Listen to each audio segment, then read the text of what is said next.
Oliver had everything his friends dreamed of: a stable gig as an engineer at a top-tier company, a six-figure salary, and his own slick apartment downtown.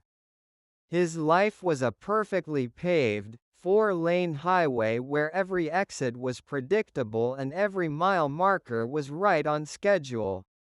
But with each passing day, that highway felt more and more like a treadmill. He could feel the fire that once burned for drawing slowly fading into an ember. Oliver had always loved bringing a blank canvas to life, but he was told to choose the smarter path. One evening, while flipping through his old sketchbooks, he knew he couldn't keep living someone else's dream. He finally got it. The real fear wasn't failing, it was the regret of never trying. The fear of the unknown was still a knot in his stomach, but his hunger for creativity was stronger. The next morning, Oliver handed in his 2 weeks' notice.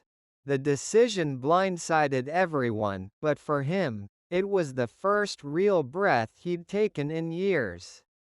He sold his apartment, packed only the essentials, and bought a one-way bus ticket to a small town in New England known for its vibrant art scene. The first few months were tough.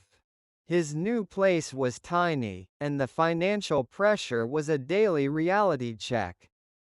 He'd have moments of doubt, wondering if he should just go back to his old life. But every time he picked up a paintbrush, those doubts melted away.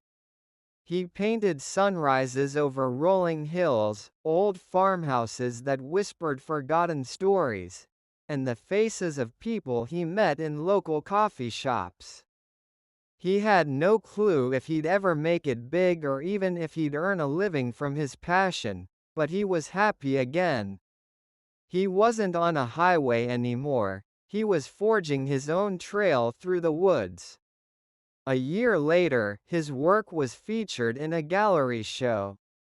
One of the paintings, titled "The Unknown Road," caught the eye of a prominent collector. It showed a figure standing at the edge of a paved road, looking at a winding trail that disappeared into a dense forest. It was a painting of his own journey. The collector bought the piece, and Oliver landed his first big commission, which finally gave him the confidence to fully believe in himself. Oliver never became a millionaire, but he became who he was always meant to be, an artist. His story proves that the greatest risk is doing nothing. True courage is letting go of what's comfortable